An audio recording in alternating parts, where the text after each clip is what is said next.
Dès le 4e millénaire avant notre ère, le système d'écriture égyptien, composé d'images expressives appelées hiéroglyphes, impose la civilisation égyptienne au travers de sa société, sa science, son art et de son agriculture abondante due à la gestion maîtrisée des crues du Nil.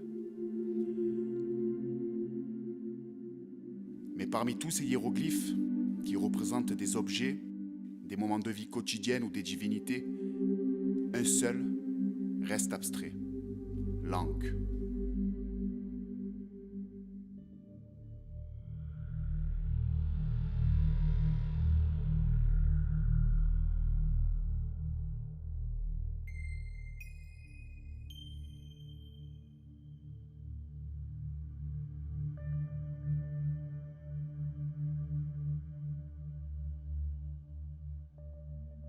Son origine est inconnue, mais il est présent sur près de 5000 ans d'histoire de l'Égypte ancienne et répandu sur tout son territoire.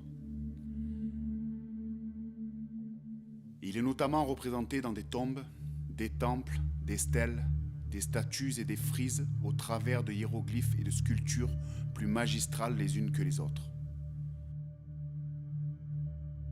L'Ankh est également connu sous le nom de croix de vie ou clé du Nil. Il symbolise la vie, aussi bien terrestre que céleste, celle-ci étant considérée comme éternelle par les Égyptiens. Il représente aussi la clé de toutes les connaissances et de tous les mystères, et symbolise l'union d'Osiris et d'Isis, ouvrant l'irrigation annuelle du Nil.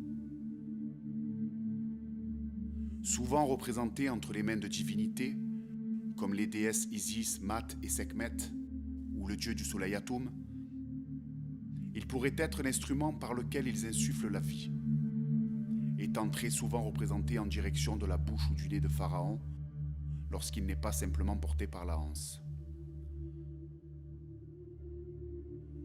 Sa couleur peut changer sa signification. Bleu, l'Ankh est associé aux divinités et au ciel, tandis que l'argent brillant représente la vie sur terre.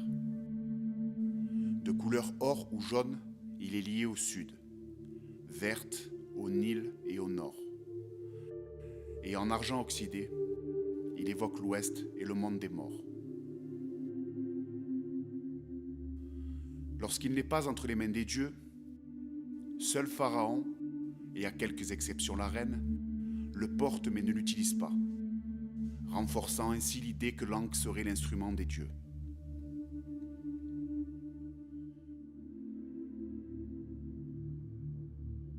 Dans les années 90, émerge une théorie selon laquelle l'Ankh serait une technologie issue d'une civilisation antérieure au pharaon et probablement exogène, c'est-à-dire extérieure à la Terre, et que cette technologie pourrait être à l'origine de la création de l'homme.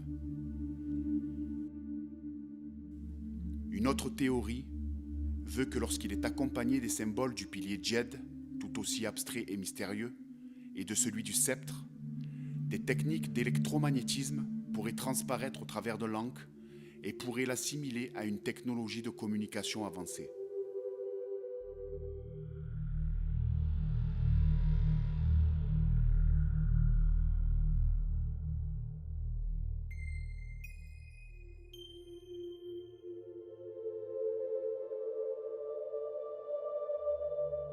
Les égyptologues ont eux une vision bien différente de l'Ankh.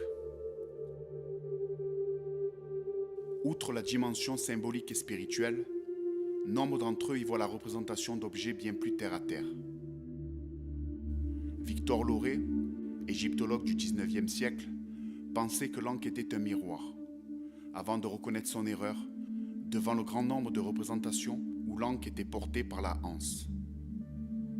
Dans sa liste de signification des hiéroglyphes, Sir Alan Gardiner, éminent spécialiste de la discipline du XXe siècle, place l'Ankh dans la catégorie des vêtements. Selon lui, il pourrait être une courroie de sandales, la boucle contournant la cheville, et symboliser ainsi le mouvement et par conséquent la vie.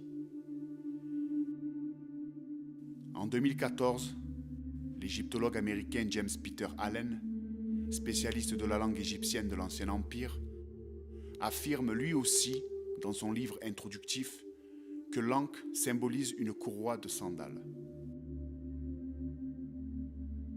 D'autres hypothèses y voient une vertèbre thoracique de taureau.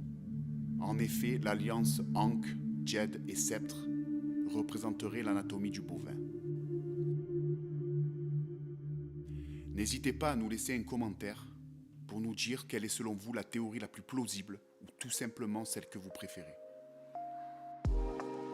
Si cette vidéo vous a plu, n'hésitez pas à laisser un petit pouce bleu, à vous abonner à la chaîne et n'oubliez surtout pas d'activer la petite cloche des notifications pour ne rien manquer des prochaines sorties. Il ne me reste plus qu'à vous remercier. Prenez soin de vous et à bientôt.